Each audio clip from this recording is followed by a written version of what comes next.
Selamat datang semua di Tech Tide, podcast yang bakal ngomongin tren dan inovasi terbaru di dunia teknologi. Gue Rizky, host kalian, dan hari ini kita bakal bahas tentang kecerdasan buatan yang lagi booming banget di Indonesia.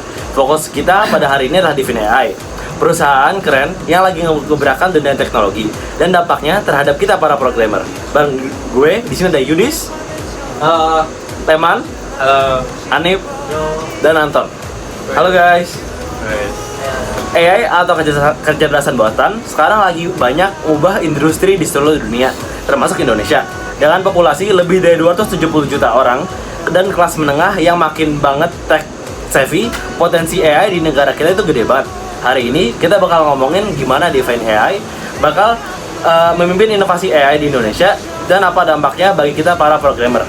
Yudis, bisa gak cerita dikit tentang Divine AI gini, gimana mulai gitu, tahu gak? Oke. Aku mau ngejelasin nih tentang Divine AI ini. Tentu Rizky, Divine AI didirikan dengan visi untuk pakai kecerdasan buatan buat tingkatin berbagai aspek kehidupan di Indonesia. Kita mulai dari beberapa proyek kecil, tapi seiring waktu kita lihat banyak peluang buat bantu bisnis dan masyarakat dengan solusi AI yang inovatif ini.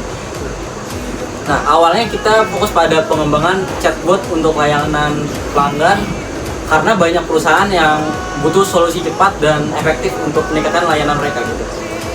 Oh gitu. Man, kalau kamu tahu gak produk atau layanan utama dari Divine AI ini yang lagi nge-booming sekarang? Saat ini kita punya berbagai produk, mulai dari chatbot buat pelanggan, sistem rekomendasi buat e-commerce, sampai analitik prediktif buat berbagai industri. Kita juga fokus ngembangin AI yang bisa bantu sektor kesehatan dan pendidikan. Misalnya, kita punya sistem AI yang bisa membantu dokter dalam diagnosis penyakit dengan menganalisis data medis pasien. Oh, menarik banget. Nah sekarang Hanif, sebagai salah satu programmer, tantangan terbesar apa yang kamu hadapin dalam mengembangin teknologi AI di Indonesia? Oke, salah satu tantangan terbesar itu infrastruktur teknologi yang belum merata di seluruh Indonesia ya. Selain itu, sumber daya manusia juga jadi tantangan karena pengembangan AI butuh skill khusus yang masih jarang ada di Indonesia. Tapi kita optimis dengan investasi yang tepat dan kerjasama dengan berbagai pihak, kita bisa mengatasi tantangan-tantangan ini.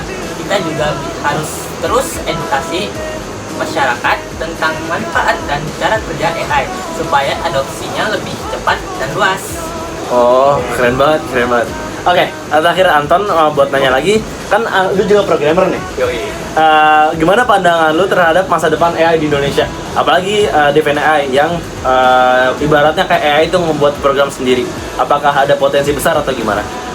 Oke, kalau masa depan buat AI di Indonesia itu, menurut gue sangat optimis banget nih buat masa depan AI di Indonesia. Apalagi dengan dukungan pemerintah dan meningkatnya kesadaran akan manfaat-manfaat dari AI.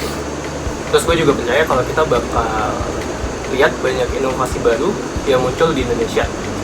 Selain itu juga kolaborasi antara perusahaan teknologi, universitas, dan pemerintah bakal jadi kunci buat dorong perkembangan ini. Contohnya kita udah mulai beberapa banyak kolaborasi dengan universitas lokal buat riset AI dan pengembangan talenta muda di bidang teknologi. Oh oke. Sip banget. Tadi kan kita udah nanya-nanya kayak potensi Divine gitu, terus kayak apa gunanya untuk manusia sekarang ini gitu. Nah sekarang kita lebih ke positif negatifnya nih, ada Divine AI. Kan Divine AI yang bisa buat program sendiri pasti bakal ngancem programmer yang ada sekarang gitu. Menurut Mas Yudis kan programmer kan, kita semua ini programmer. Jadi Anda ya mungkin merasa terancam nggak atau gimana sih dampak mengancamnya Divine AI gitu? Oke. Ya aku mau ngejelasin nih dampak dari misalnya yang tadi Mas Rizky bilang. Menurut aku ya dampaknya AI memang bisa otomatisasi banyak tugas yang sebelumnya dilakukan oleh manusia. Nah, termasuk tugas programming gitu. Tapi menurut gua itu bukan berarti AI bakal gantiin kita sepenuhnya gitu.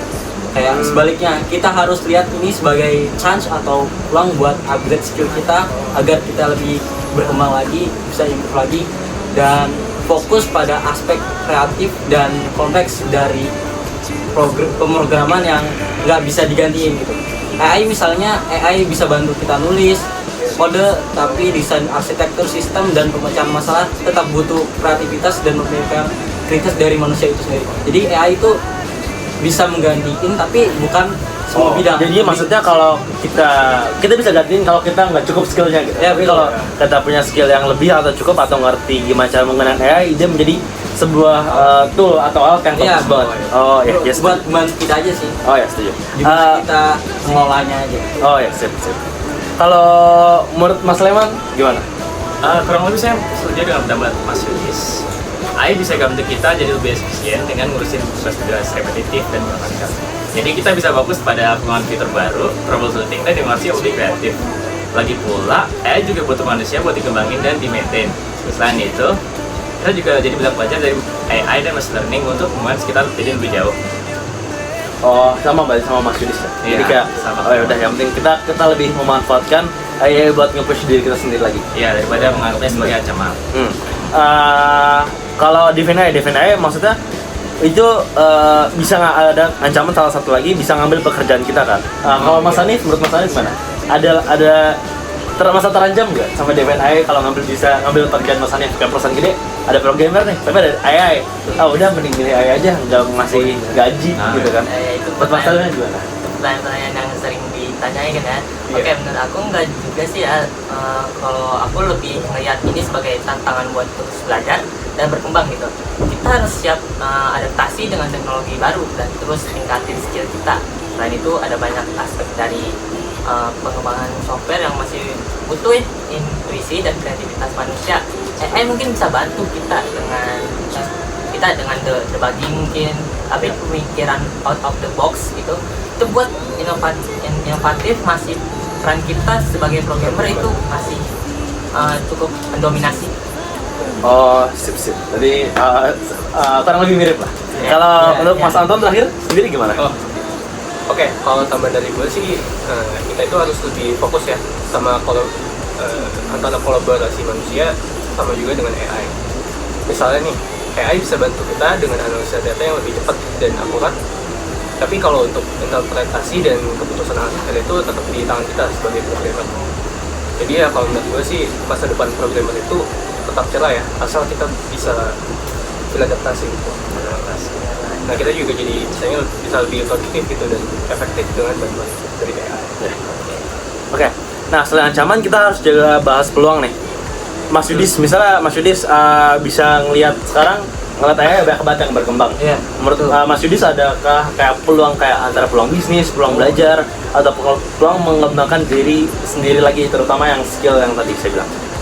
Nah, itu tentunya pasti ada ya. Kan dari awal tuh AI diciptakan pasti dengan banyak banget alasan, itu tujuan buat tools kan yang tadi dibilang.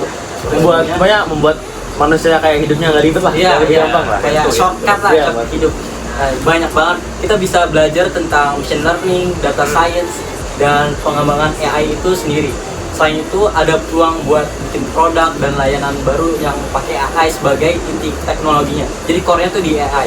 Misalnya aplikasi yang bisa otomatisasi proses bisnis atau alat yang bisa bantu analisa data dengan lebih efisien. Kita juga bisa bikin startup yang fokus pada solusi AI untuk berbagai masalah lokal. Misalnya ada banyak sektor yang belum tersentuh teknologi AI-nya, seperti pertanian kan, terus perikanan. Itu kan tadinya kan kayak masih susah gitu kan, mengelola bertani itu butuh berhari-hari. Mungkin dengan ada teknologi AI itu bisa membantu banget para petani dan para, kalau perikanan kan di nelayan gitu ya, bisa dibantu juga. Nah, bayangin aja kita bisa pakai AI buat tingkatin produktivitas dan efisiensi di sektor-sektor tersebut gitu. Mas Yudis tadi bilang kayak pertanian itu pakai AI. Misal contohnya gimana, Mas? Apa nih di sektor? Iya, misalnya sektor pertanian. Kalau sektor pertanian misalnya ada teknologi buat menciptakan misalnya panen padi lebih cepat gitu. Kan kalau petani kan sekarang Oh, kayak manual gitu. Iya, Misalnya kayak manual ya. jadi kayak mesin yang buat panen tuh kayak oh ini udah ketinggiannya udah segini kalau diukur iya, langsung iya. ada mesin. Ya, ada otomatis. bisa Oh, disetting iya. gitu lah. Oh iya. Kalau iya, untuk bisa. nelayan mungkin bisa mendeteksi kali ya, mendeteksi ikan itu di mana. Iya, gitu. kayak ikan yang ramai gitu di mana Iya. gitu. Oh, Iya. keren banget. Oke, oke. Nah, tadi aplikasi yang Mas Yudis bilang tuh keren banget, apalagi kalau di sektor pertanian sama perikanan. Nah, nih, misalnya saya punya pertanyaan lagi, kan ada keamanan cyber di Indonesia itu bisa dibilang kurang banget. Apalagi kalau masalahnya mas semua ini lihat cari di Google hacked by siapa? Pasti yang keluar adalah website pemerintah yang dihack sama orang-orang. Nah, iya Mas Anton nggak pernah lihat. Ya. Mungkin Mas Anton punya ide kah gimana cara menggunakan AI ini dalam meningkatkan keamanan cyber di Indonesia? Oke. Sesuai Mas Rizky bilang, keamanan cyber itu jadi salah satu fokus utama kita di Indonesia, karena makin banyak serangan cyber yang terjadi. Jadi dengan Devin AI ini kita bisa ngembangin sistem deteksi ancaman cyber yang menggunakan machine learning buat mengenali pola-pola serangan yang mencurigakan. Nah, sistem ini juga bisa belajar dari data historis dan adaptasi terhadap ancaman baru secara cepat. Selain itu, kita juga bisa pakai AI ini buat analisis log aktivitas di jaringan untuk mendeteksi aktivitas yang mencurigakan atau tidak biasa. Nah, ini bisa membantu perusahaan-perusahaan untuk merespon ancaman dengan lebih cepat dan efektif juga. Oh, keren banget. Jadinya AI ini bukan cuma fokus pada peningkatan efisiensi dan produktivitas, tapi juga keamanan, apalagi untuk keamanan cyber di era digital ini. Nah, oke, untuk Mas Leman, kalau misalnya ada programmer nih, misalnya programmer udah biasa lah, udah bisa misalnya kayak buat software, buat web gitu udah bisa, tapi AI dia masih kurang ngerti. Nah, terus kalau mau belajar AI itu menurut Mas Leman tuh dari mana? Oke, ini pertanyaan yang menarik ya. Mungkin mulai dari dasarnya dulu ya, kayak Python dan statistik. Terus habis itu kita akan pelajari machine learning dan learning. Banyak kok sumber belajar online yang gratis dan juga yang berbayar. Yang penting jangan takut buat coba dan eksperimen. Ikut komunitas dan forum diskusi juga bisa bantu buat belajar dan bertukar pengalaman. Selain itu, sekarang banyak banget bootcamp dari kursus singkat yang bisa bantu kita mengerti konsep dasar AI. Oh, ya, jadi kayak banyak banget tools di internet, apalagi banyak banget yang gratis. Maksudnya ada juga yang Saya bayar. manfaatin aja ya. Tinggal pakai aja. Yang penting Pakai tadi aja. bahasanya yang penting Python, Mas. Iya, Python. Oke, Mas Hanif, apakah ada relatif buat kita sebagai programmer buat tetap relevan di era AI? Kayak di era yang serba digital ini ya, saran dari aku itu terus belajar dan upgrade skill, ikuti perkembangan terbaru di bidang AI dan teknologi. Juga jangan lupa networking, karena banyak peluang datang dari koneksi yang kita punya gitu. Ikuti workshop, seminar, dan hackathon juga bisa jadi cara bagus buat ningkatin skill dan ketemu orang-orang baru gitu. Selain itu, jangan ragu buat kolaborasi dengan orang lain yang punya skill berbeda. Misalnya kerja bareng data science atau ahli domain bisa kasih kita perspektif baru dan ide-ide segar gitu. Oh, jadi yang penting kayak belajar upgrade skill, terus yang penting juga networking. Apalagi kalau orang-orang, misalnya kita cuma programmer ya, jadi kita kan kurang ngerti lah data science. Bisa kita cari orang data science, data analitik, statistik buat kayak Kerjasama gitu ya, ya. kolaboratif gitu. Oke. Udah segitu aja sih kalau mau bahasan intinya. Nah, mungkin salah satu dari narasumber kita bisa ada pesan terakhir nih, mulai dari Anton misalnya. Boleh. Oke, kalau pesan dari gue ya, kalian itu gak usah takut ya sama AI. Daripada takut, kalian mending manfaatin teknologi yang udah ada gitu buat meningkatin kualitas kerja kita. Nah, kita juga harus terus belajar, terus berkembang, kita juga harus tetap semangat juga. Dan kita di era yang menarik ini dengan banyak peluang buat eksplorasi dan inovasi.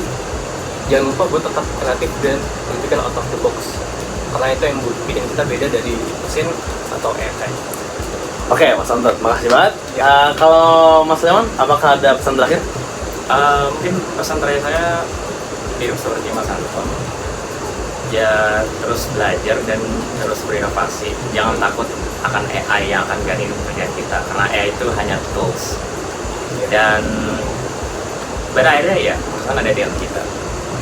AI membantu produktivitas kita untuk membuat aplikasi yang banyak. Jadi tidak perlu repot-repot melakukan pekerjaan yang kurang Repetitif kali lah, iya. repetitif. Iya, Iya. efisien gitu. Itu dari saya. Oh ya. Kalau untuk Mas Hanif sendiri? Oke. Kalau aku sendiri sih pasti bakal hampir sama ya kayak mereka berdua. Yang paling aku tekanin itu jangan pernah takut untuk mencoba hal baru, jangan pernah takut ketemu orang baru. Nah, itu aja. Oh ya. Kalau untuk terakhir Mas Yudis gimana? Kalau untuk aku, saran dari aku, mungkin kita harus selalu beradaptasi dengan apapun yang akan terjadi di ke depan. Seperti kemajuan teknologi AI ini kan kita harus bisa menggunakannya, kita harus belajar dan improve skill kita agar kita bisa menguasainya dan itu bisa membantu buat kita, jadi bukan ancaman bagi kita gitu. Jadi menurut aku itu aja sih. Oh ya, terima kasih 4 narasumber kita. Makasih banyak atas diskusi yang seru ini. Sebelum kita akhiri, gue mau nambahin sedikit nih. Teknologi selalu berkembang, dan kita sebagai programmer harus selalu siap untuk belajar dan adaptasi. Ya, bukan musuh, tetapi alat yang bisa bantu kita untuk jadi lebih baik dalam pekerjaan kita. Jadi jangan takut buat eksplorasi dan belajar hal baru. Makasih udah dengerin podcast kita hari ini. Sampai jumpa di episode berikutnya. Wassalamualaikum warahmatullahi wabarakatuh.